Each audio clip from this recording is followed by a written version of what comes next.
YCP senior నేత అంబటి రాంబాబుకు కష్టాలు ఇప్పట్లో తీరేలా లేవు.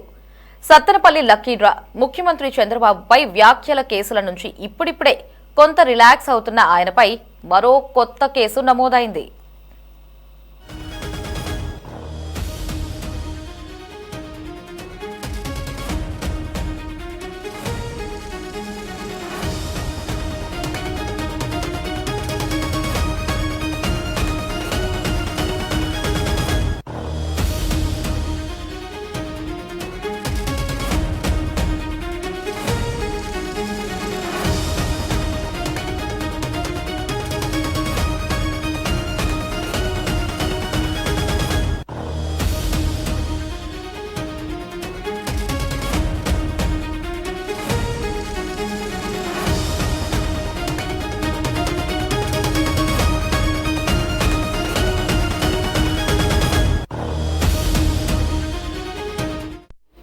తన ఇంటిపై జరిగిన దాడికి నిరసనగా దోషులను వెంటనే అరెస్టు చేయాలని డిమాండ్ చేస్తూ ఆయన గుంటూరు కలెక్టరేట్ వద్ద చేపట్టిన నిరాహార దీక్షే ఇప్పుడు ఆయనపై మరో కేసు నమోదుకు దారితీసింది.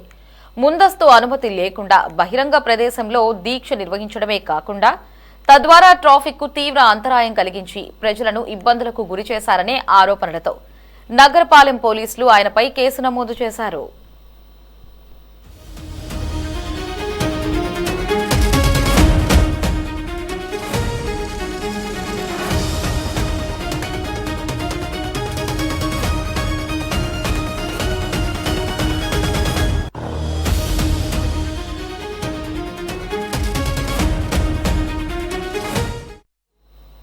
ఇప్పటికే సత్తెనపల్లి లక్కీ డ్రా ఉదంతం, చంద్రబాబుపై చేసిన అనుచిత వ్యాఖ్యల కేసుల్లో అంబటి రాంబాబు 17 రోజుల పాటు రిమాండ్లో ఉండి బెయిల్పై విడుదలయ్యారు.